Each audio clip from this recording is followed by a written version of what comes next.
Grounded muna ang kalintulad na uri ng UE helicopter na bumagsak sa Tanay, Rizal. At sa investigasyon, lumalabas na nagpakabayani ang piloto. Saksi si Marisol Abduraman. Ang posibleng panganib ng paglapit sa nag-crash na UE helicopter ng Philippine Air Force sa Tanay, Rizal, hindi alintana ng mga unang rumisponde at naglabas ng mga sakay ng chopper. Nagbayanihan pa nga ang ilang residente para maapula ang apoy. May bala pa yan, ha? Ang sakripisyo ng mga residente nararapat pala para sa pilot at dalawang iba pang dead on arrival sa ospital at isang nasugatan. Lalo't lumalabas sa inisyal na investigasyon na tila iniwas ang pilot in command na si Captain Christian Politan sa mga bahay. Residential area kasi ang crash site sa Sitio Hilltop ng Barangay Sampaloc, pero sa bakanteng lote bumagsak ang chopper. I feel as a helicopter pilot na part ng naging instinct ng piloto is wag nang madamay pa yung buhay ng ibang mga kababayan natin. Kaya naman binigyang pugay ng Philippine Air Force ang mga nasawi bago inilipad sa kanilang lugar. Sa Metro Manila ang burol ng 38 anyos na si Staff Sergeant Byron Tolosa, habang sa Pangasinan ang 30 anyos na si Airman First Class Joseph De Leon. Sa Batangas naman dinala si Litan na sinasabing nag-iwas ng chopper sa mga bahay. 30 anyos din siya at 7 buwan pa lang nakasal. Nagpapagaling naman sa AFP Medical Center ang nasugatang co-pilot, ang 27 anyos na si First Lieutenant Cesar Rimas.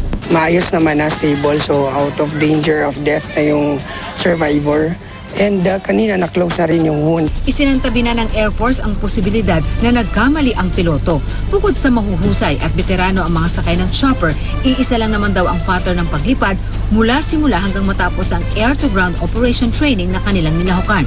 Kabilang sa mga pag-aaralan ay ang lagay ng panahon bago bumagsak ang helicopter, mga peligrosong elemento sa paligid at kondisyon ng makina. Unfortunately, again, si Lieutenant Rimas is alive. He's already stable and he will be a very big part of the investigation because siya yung actual na nando doon eh. Alam niya kung anong nangyari. Hindi pa tiyak kung ang bumagsak na chopper ay isa sa mga binili ng Administrasyong Aquino sa halagang 1.26 billion pesos na nabalot ng aligasyong may irregularity umano sa bidding. Sa halip daw kasi ng mga UH-1, mga reconditioned UH-1D UE helicopter ang nakuha ng gobyerno. Lumutang din sa pagdinig ng Senado noong 2015 ang isyong depektibo ang mga ito.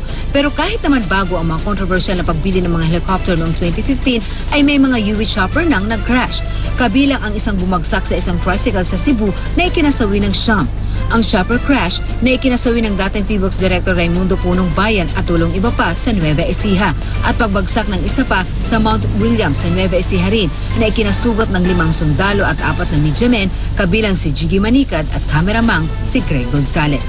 Dahil sa bagong insidente sa Tanay, grounded muna ang lahat ng 11 UH-1D ng Air Force. That is part of our standard operating procedure na pag may nangyaring discrepancy sa isang aircraft, isang helicopter natin, automatic yung the likes of the aircraft will also be grounded or will be subjected for immediate inspection.